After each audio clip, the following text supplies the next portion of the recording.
ಅತ್ಯುತ್ತಮ ಶಿಕ್ಷಕ ಪ್ರಶಸ್ತಿ, 10ನೇ ಸಾಲಿನ ಡಾಕ್ಟರ್ ರಾಧಾಕೃಷ್ಣನ್ ರಾಜ್ಯಮಟ್ಟದ ಪ್ರಶಸ್ತಿ, ವಸುಂಧರ ರತ್ನ ಪ್ರಶಸ್ತಿ, ರೋಟರಿ ಮೈಸೂರು ಸೌತ್ ಈಸ್ಟ್ ಕಾಲನಿಂದ 2011ನೇ ಸಾಲಿನ ಶ್ರೇಷ್ಠ ಶಿಕ್ಷಕ ಪ್ರಶಸ್ತಿ, 2011ನೇ ಸಾಲಿನ ರಾಜ್ಯ ಮಟ್ಟದ ಬಸವಜ್ಯೋತಿ ಪ್ರಶಸ್ತಿ, ಅದೇ ಸಾಲಿನಲ್ಲಿ ದಸರೆಯ ಕವಿಗೋಷ್ಠಿಯ ಪ್ರಶಸ್ತಿ, ಕವಿ ಪ್ರಶಸ್ತಿ, ಮತ್ತೆ 16ರಲ್ಲಿ ಮೈಸೂರು ಜಿಲ್ಲಾ ಕನ್ನಡ ರಾಜ್ಯೋತ್ಸವ ಪ್ರಶಸ್ತಿ ಅಂತ ಪ್ರಶಂಸೆ ನೀಡಿದ್ದಾರೆ. ಪ್ರೊಫೆಸರ್ ಕೆ ಅನಂತರಾಮ್ ಅವರು ಜಯಕವಿ ನಮ್ಮ ನಡುವಿನ ಕವಿ ಮುದ್ರಣ ಬಗ್ಗೆ ನಮಗೆಲ್ಲ ಗೊತ್ತಿರುತ್ತೆ.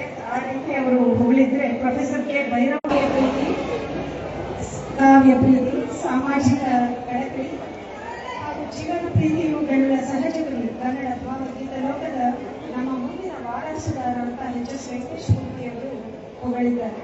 ಪ್ರೊಫೆಸರ್ ಮೊರಬ್ಬದ ಮಲ್ಲಿಕಾರ್ಜುನ, ಆಡಿ ಅಂದ್ರೆ ಹೂವು, ಹೊನ್ನಾಡಿ ಅಂದ್ರೆ ಚಿನ್ನದ ಹೂವು. ಆ ಹಾಡು ಇವರು ಕೃತಿ ರಚಿಸಿದಂಥ ಹಾಡುಗಳಿಗೆ ಜೀವ ತುಂಬಿ ಹಾಡಿ ಸುಗಂಧವನ್ನು ಪೂಸಿದಂಥ ಅವರ ಶ್ರೀಮತಿಯವರ ಹೆಸರಿನ ಹಾಗೆ ಅವರ ಕೀರ್ತಿ ಜಯಪ್ಪ ಹೊನ್ನಾಡಿ. ಇಲ್ಲೇ ಎಲ್ಲೋ ಇರುವೆ ನೀನು, ಇಲ್ಲೇ ಎಲ್ಲೋ ಇರುವೆ ನೀನು ಎಂದು ಹುಡುಕುತ್ತಾ ಬಂದೆ, ಕತ್ತಲೆಯಲ್ಲಿ ದಾರಿ ತಪ್ಪಿ ಪಕ್ಕದವಾಗಿ ತಿಳಿಸಿರೋದು ಮೆಚ್ಚತಕ್ಕಂಥ ಮಾತು. ಪ್ರೀತಿಯ ಮನೆ ಭಾಗದಲ್ಲಿ ಏನೋ ಅದೊಂದು ಪದ, ಕಾಲಾತೀತ. ಪ್ರೀತಿಯ ಮನೆಯಲ್ಲಿ ಕಾಲಾತೀತ ಕವಿತೆ